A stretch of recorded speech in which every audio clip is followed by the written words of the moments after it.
Olá, meus queridos! Tudo bem com vocês? Me chamo Conrado Borges, sou médico neurologista e hoje venho trazer um tema muito interessante que traz grande curiosidade entre as pessoas, que é a memória. Assistindo esse vídeo, você vai descobrir que não existe somente um tipo de memória, mas vários.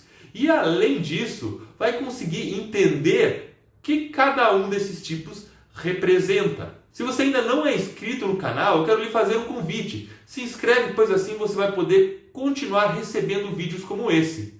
Se você gostou desse conteúdo, ao final do vídeo, clique no gostei e compartilhe suas experiências, traga suas dúvidas, participe dessa comunidade que estou tentando criar com pessoas que têm interesse em coisas sobre a neurociência e a neurologia. Sem mais delongas, vamos ao vídeo.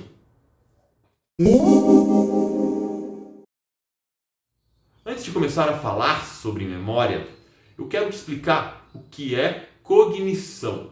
Basicamente, são as funções psíquicas superiores, como por exemplo, a linguagem, a memória, a atenção, a percepção visual, a percepção espacial, entre outras coisas. Entre os domínios cognitivos, talvez o que mais provoque interesse é a memória. No entanto, entender o funcionamento da memória não é tão fácil quanto parece. Só para você ter uma ideia, existem pelo menos 4 tipos de memória, cada um deles processado em redes próprias de neurônio no cérebro, cada rede funcionando de maneira diferente. Cada tipo de memória recebeu um nome. 1. Memória operacional. 2. Memória semântica. 3. Memória episódica. E 4. Memória procedural. A memória operacional também pode ser chamada de memória de curto prazo. Ela dura segundos a minutos, mas logo ela é perdida, pois faz parte de praticamente todos os processos mentais. Ela é utilizada pela central executiva do cérebro, que é responsável por gerenciar toda a informação e tomar decisões corretas. Por exemplo, para a Dona Maria preparar um bolo para os seus netos, ela vai precisar primeiro verificar a receita, fazer a compra dos ingredientes corretos, decidir qual desses ingredientes é melhor e mais barato, utilizar os ingredientes na ordem correta e realizar os preparos conforme descrito na receita. Se não fizer isso, o bolo vai solar, não vai dar certo. Além disso, como parte do planejamento, ela também vai precisar tomar a decisão do melhor dia para fazer o bolo, para bater certinho com a chegada dos netos que vão visitá-la. Além disso, a central executiva gerencia o foco de atenção entre as coisas, permitindo, por exemplo, que enquanto prepara o bolo, essa simpática senhora converse com a sua filha por telefone ou então pague uma conta através do celular, mas volte depois às suas tarefas de maneira correta. Mas onde entra a memória operacional nisso tudo, né? A central executiva precisa manter informações online para realizar as tarefas. Fazendo um paralelo com a informática, por exemplo, a memória de curto prazo segue o mesmo princípio da memória RAM do computador. Ela é usada como um bloco de notas mental. Essa informação pode ser guardada como uma sequência relativamente curta de palavras, números, ações, imagens mentais, mas logo depois essa informação toda é jogada fora. Um exemplo do uso da memória operacional é pelo que chamamos de alça fonológica, que é a sequência de palavras, números ou ideias que podem ser mantidos na mente por períodos curtos. A quantidade de elementos que uma pessoa normal consegue manter na mente é 7. É até por isso que antigamente os números de telefone continham 7 dígitos. Algumas pessoas são capazes de reter maior e outras uma menor quantidade de elementos na alça fonológica. Usamos a memória de curto prazo o tempo inteiro em nossas vidas. Sem ela, não conseguiríamos entender as outras pessoas falando, pois esqueceríamos o conteúdo das frases. Também não conseguiríamos raciocinar, pois não seria possível concatenar os pensamentos um depois do outro e seria também muito difícil guardar lembranças de fato. As memórias semântica, episódica e procedural são consideradas tipos de memória de longo prazo.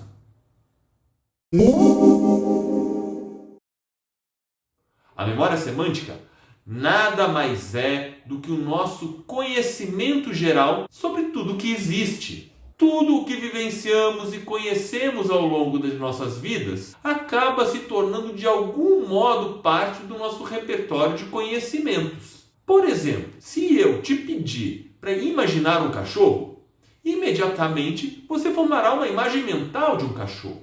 Você saberá me dizer, por exemplo, qual é o som que ele faz, como ele se comporta, onde normalmente ele pode ser encontrado e até o que você sente em relação a essa espécie. Poderia falar das diversas raças, seus tamanhos e cores mais comuns. Poderíamos aplicar esse mesmo raciocínio para virtualmente qualquer coisa.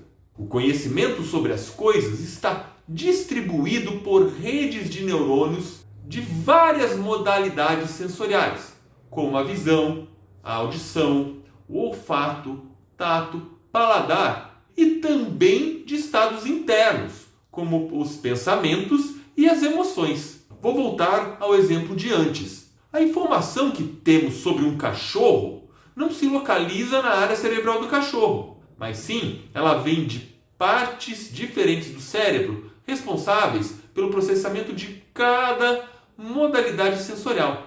A imagem do cachorro é processada em uma área visual, o latido em uma área auditiva e assim sucessivamente. O que torna real o seu conhecimento sobre o melhor amigo do homem é que os neurônios dessas muitas áreas cerebrais se conectam em uma rede. Agora imagine isso para cada pequena coisa que você sabe sobre o mundo. Cada uma tem uma rede própria que muda continuamente à medida que temos novas experiências, fazendo de nós verdadeiramente metamorfoses ambulantes. Imagina só o que o Raul diria se ouvisse isso, né? Contudo, uma coisa que a memória semântica não é capaz é dizer quando ou onde. Você simplesmente sabe que o cachorro é cachorro, mas não vai conseguir se lembrar de todas as suas experiências com cachorros. Por isso, dizemos que a memória semântica é atemporal. Obviamente, é até possível que você venha se lembrar da primeira vez quando foi apresentado um desses bichinhos bonitinhos, mas você não vai se lembrar na fonte do conhecimento original, na maioria das vezes. Quem diz quando e onde as coisas acontecem é o tipo de memória mais badalado, que é a memória episódica. A memória episódica é aquela que é relacionada a fatos, como por exemplo, o que fizemos ontem no almoço, ou com que roupa estávamos no nosso último aniversário.